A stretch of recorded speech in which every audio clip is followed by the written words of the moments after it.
How far would you be willing to go to get something that you want? Would you give up half of your savings? All of your savings? Maybe drop a few IQ points? Or even commit a crime? Real question. Just think about it for a moment. In fact, go down to the comment section down below, drop your comment about what you would do, and then come back to this video, unpause it, and you can continue on. When you're ready, of course. Did you do it? Did you answer my question? I'm just curious, okay? It's fine if you didn't. I was just asking because it's a dilemma that relates to the story I'm about to tell you. The story of a little boy with a dream. A little boy with a desire. A little boy named Jay. That little boy, of course, being me, if you couldn't already tell. So if you already saw the title of this video, you know exactly what's about to go on. Today, dear viewers, I'm going to be telling you a story of desperation, particularly for a console that released on March 3rd of 2017, that being the Nintendo Switch. Ah yes, the fabled Nintendo Switch. Now a little backstory before I get into this.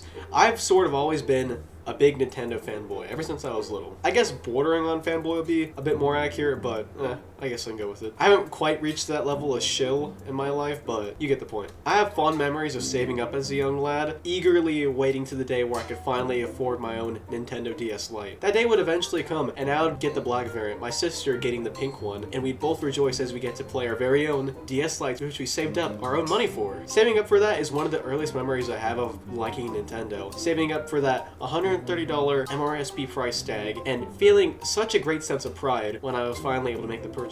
With this, of course, I'd get into games like New Super Mario Bros. DS, Mario and Sonic at the Olympic Games, Mario and Luigi Bowser's Inside Story, Super Mario 64 for the DS, and so many more games. I was essentially hooked on my DS, and I pretty much brought it everywhere with me. I just love the games and the portability factor of it. I also fondly remembered the PictoChat that I had, and constantly using it to doodle and chat with my sister. Only the real ones remember PictoChat, the old ones too. Besides the DS Lite, other Nintendo systems helped me get into their ecosystem of games were the Nintendo Entertainment System, Super Nintendo Entertainment System, that being the NES and SNES respectively. I played the classics from each of these consoles, but the real console that got me into Nintendo gaming in general was the wildly popular Nintendo Wii.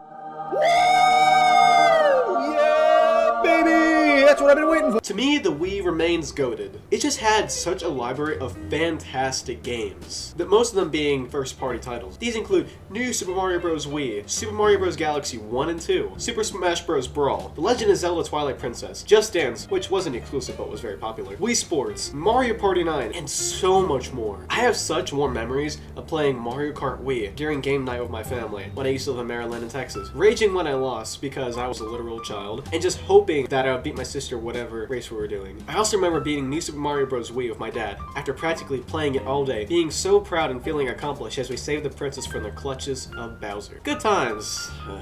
That console got me into gaming with its expansive library and its ability to be so addicting. It was so good, and I will forever have a soft spot in my heart for the Wii and all it had to offer me. Such as the Wii Shop music, the remote controls that made the OS feel like a TV, only futuristic. Jumping forward a bit, I eventually switched my gaming over to the Wii U, a console not as loved by the masses or praised or bought, but I still got it. I got the Wii U and I loved it even more than the Wii. I got the block one with New Super Mario Bros. U, and I even got it for my birthday, which is kind of topical because my birthday, as of recording this, is tomorrow. I remember at that time I was living in Texas and I was having a birthday party with friends and family at a popular spot called Pump It Up. It had a bunch of obstacles and places for kids to play in it. It was pretty fun, and I actually remember getting a Godzilla 2014 toy from my grandma that same birthday, which I know is not relevant, but leave me alone, I like that toy, and it's my show after all, right? In short, I was ecstatic that my parents got it for me, and I thanked them a whole lot. I still remember hooking it up as soon as I go home and playing New Super Mario Bros. U with my cousins and sister, just not able to take my hands off the console whenever I unboxed it finally. We had such a blast playing it, and I would never trade those memories for anything. The Wii U would have a good life of me, and now to begin to expand its library even more. I got games such as Mario Kart 8, Super Smash Bros., New Super Luigi U, which came with the Mario game I got bundled, and a bunch of other third-party titles. I would eventually get a 2DS and use its eShop feature in order to get a bunch of old Pokemon games, which I played a whole ton, especially Pokemon Blue. I took it everywhere with me, much like my DS Lite, which I eventually broke because the screen was already kind of fading, and so I just broke it for fun. That was actually the reason why I got the 2DS for Christmas that year, because I broke it. In short, I grew such a love for Nintendo over these years. I had like a certain loyalty to it afterward. I loved every console that they put out and became addicted to each in their own way. So when I heard of a new console, I knew I had to get it. Enter the Nintendo Switch.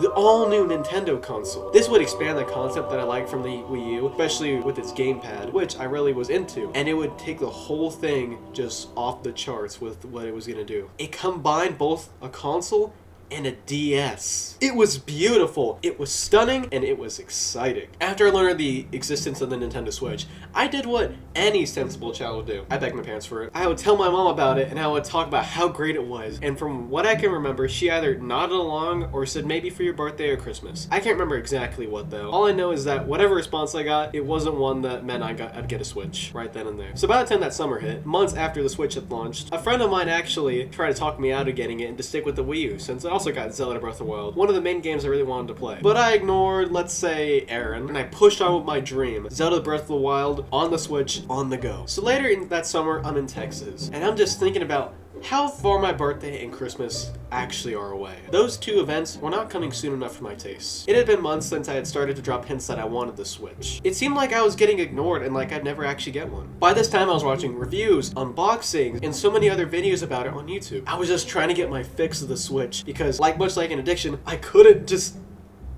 didn't know what to do without it. I was trying to compensate for not actually having it in my hands, but I never stooped so low as to spoil Zelda for myself. I would never get that bad. Never. I would spend hours during the day, in bed, on the couch, as I'm brushing my teeth, when I'm eating breakfast, in the car, even before I go to sleep, just watching things on the Switch. I was getting desperate and I was feeling so hopeless about the whole situation. It appeared to me as if my hopes and dreams would never actually be fulfilled. That by the time I finally got one, the next console would already be coming out, and this whole thing would all be for nothing. That it would already have made its way into irrelevancy. If this wasn't already bad enough, I started to read articles about Nintendo possibly getting sued for the design of the Switch. I actually read stuff that Nintendo would have to take their console to market due to the fact that their design of the Switch had actually copied another person's designs of it. This is when my desperation actually grew. Things got to the point where I actually started begging my mom again, and I actually shared the news with her in the most dramatic way possible to make my mom seem as if it was an investment, an opportunity to own something before it was unavailable and potentially rare. I used so much conviction in my voice when I would speak to my mom, and the negotiation skills of my great hero, the negotiator, Obi-Wan Kenobi, in order to convince her that I needed the Switch right then and there. It failed. I was doomed! My plan to convince her had failed. There was nothing we could do. I was a loser. Down in the dumps. A failed hero, just like Link in the failed hero timeline. It was Jover. That was when an idea struck my head. One so devious, so risky, only a genius such as myself could actually attempt to pull it off. It would be a leap, that's for sure, but a leap that I would have to take. The hardest choices require the strongest wills after all. In order to get what I want, I would have to use my mom's credit card. Did you really think I'd actually do that? Do you think I'd stoop that low to steal money from my own mom? Who do you think I am? Some demon child and freeloader to this very day? Okay, maybe the last one. But definitely not a demon. I know I have my limits. I'm not some Dr. Phil patient kid. Plus, I wasn't even sure what correlated to what on a credit card at the time, so I wouldn't have been able to use it. It would have been completely useless. Along with the fact that I didn't actually know how to buy stuff without being in person. I didn't know where to go. I wasn't sure what Amazon was or how to use it. I still resorted to something horrible though, something that I'm not proud of, even if it wasn't using my mom's credit card. During my research for possible ways for me to get a Switch for cheap that I could afford, I found something. Despite my better judgment, countless warnings and horror stories I had heard, I started to consider another option. I would have to take a risk just as big as stealing my own mom's credit card to get a Switch. Only so I could fulfill my dream. It was a fateful day in Texas, a hot day. I was in bed, lying there, looking at Instagram, just scrolling, looking for ways for me to get a Switch. I knew I had to do this. There was no other way. I clicked on a profile. The gods had abandoned me, and so had the idea of my parents getting it for me. If I wanted to play Zelda on the go, I would need to go through with this. I typed in my information and submitted it. The Switch was as good as mine. I'd done it, but that's when it hit me. The sudden realization of actions filled my head of what I'd done. How naive I'd been. How stupid I'd been. How could I even do this, let alone even consider this in the first place? What it had cost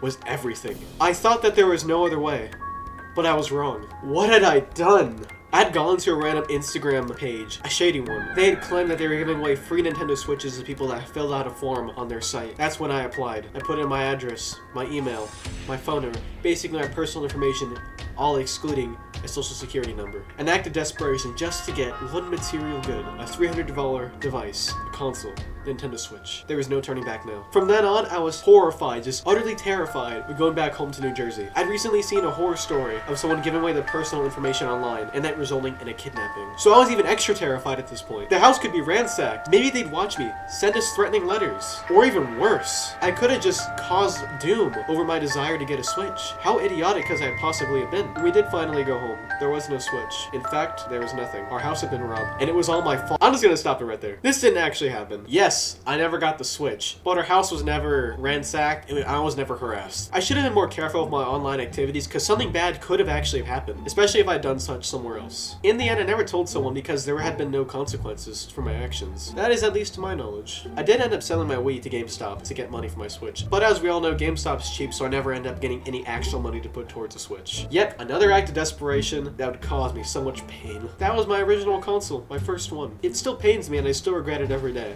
I had such good memories on that thing, yet I gave it away. It still hurts. I did get a Switch for my birthday though, and that was in 2017, which is 7 years ago today. So this is basically all for absolutely nothing. I could have just waited, you know, a couple months and I would just get my Switch. So it was very stupid.